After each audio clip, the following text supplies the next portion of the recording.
all have gradually understood that it has not been just a matter of what we have mastered in the external world around us.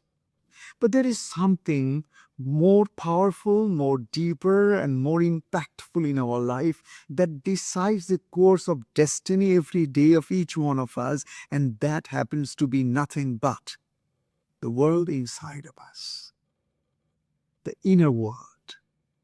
So here, this inner world is the world which most of us have never been trained to really so much go deep inside to really realize what it is like. Because we have been from the earliest childhood groomed in a way that we win the external world. And those who have won the external world, they became the celebrities. And those who became the celebrities, they became the icons for all of us to imitate. As a result, what happened? Schools, colleges, universities, everywhere you go, the whole education system is focused outside. This is exactly the reason where we humanity have strayed away from something which is of core value in our life, which is the very essence of our life. It's the very root of our life. We have not watered the root of the tree of life. And you are able to see what's happening every day all over the world. In case if you spend little time on your screen in your phone or your TV screen or whatever, to absolutely, what should I say? I'm without words. I can't even express. That being the case, the time is coming again and again where each one of us will be asked, then what am I to do? Because I cannot detach myself from the external environment around me because I'm a social being. I can't feel happy when others are all suffering all over the world through wars and bloodshed and whatnot. What should I do to maintain my peace of mind, my tranquility? Obviously, the question is natural, but the demand that comes along with it is something that we have not been given a thorough practice from the early childhood.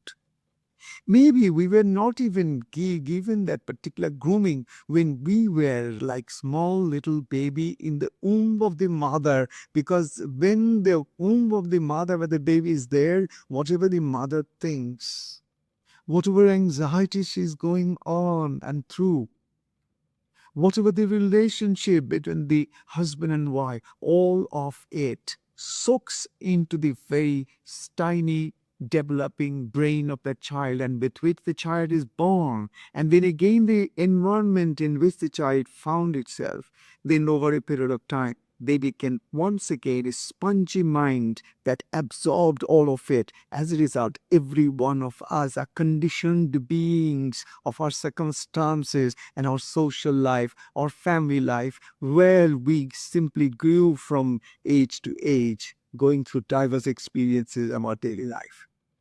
I hope you will all agree with me that each one of us are programmed beings. Even if we want to change our habits, they say habits die hard. Why they die hard? Because the habits are nothing but a program which repeats itself whether we want it or not. It's like an instinctive urge.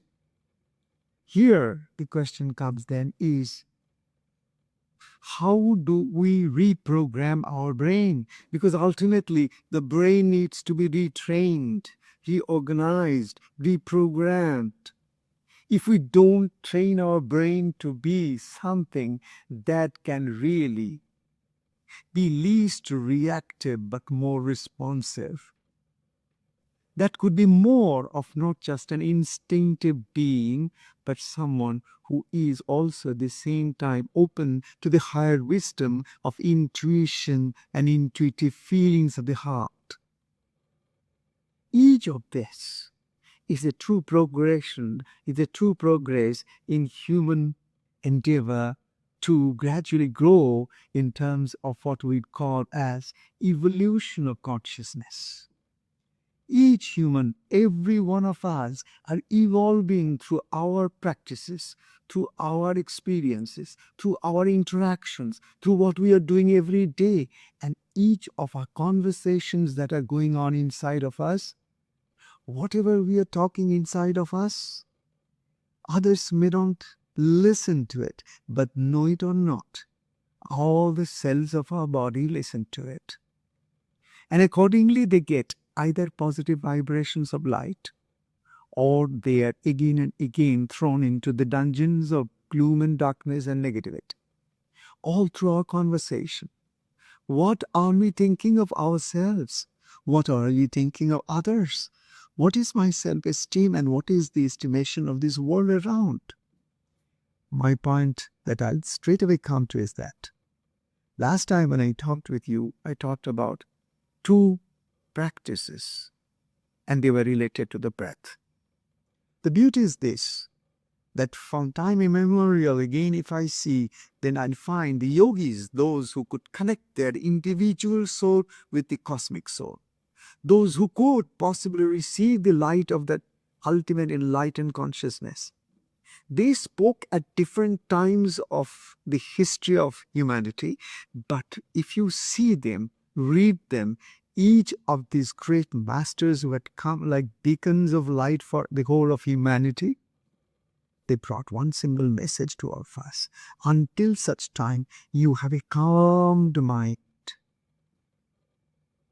Until such time, you are able to establish a kind of a silence, until you become aware of your conscious awareness, until you reconnect yourself from the external to the internal in terms of your conscious awareness. It's not about just the drishya, that is the external things that is around, but at the same time the drashta, which means the one who is seeing it, interpreting it, and that's how one is experiencing life. So between these two, between the external and the internal, there has to be some way by which we can unlock the treasure of human spirit in a process of continual evolution of the higher consciousness. Human is the only body, human is the only brain, human is the only mind that has that particular awareness, that consciousness that can be self-conscious, that awareness that can be self-aware, and it can be practiced. And that's the reason the people who came to light the world, the people who became the inspiration for the world beyond times, for posterity, they're the ones who have ultimately found that the light is not just outside, the source of all lights. Jyotisham apita jyotihi. Jyotish means the light. The Jyotisham, with all the light in the cosmic universes, the source is the light inside of us. It's because I exist, the world exists. If I don't exist, world does not exist. It is on my I and amness on which the world floats. It's like that which is inside of me that brings out the reflection of the world outside. Everybody sees the same world differently. It's the same word, it's the same situation, it's the same circumstances. How you read it, how you interpret it, how you translate that, and how you absorb it, and what emotion you create out of it. What amount of disturbance happens to your mind? Are you caught by anxieties? Or you are absolutely at ease with yourself in a state of harmony? This is truly the purpose of human journey. It's not about the success that we all think a lot. It's not about the success that this society has given to us to understand.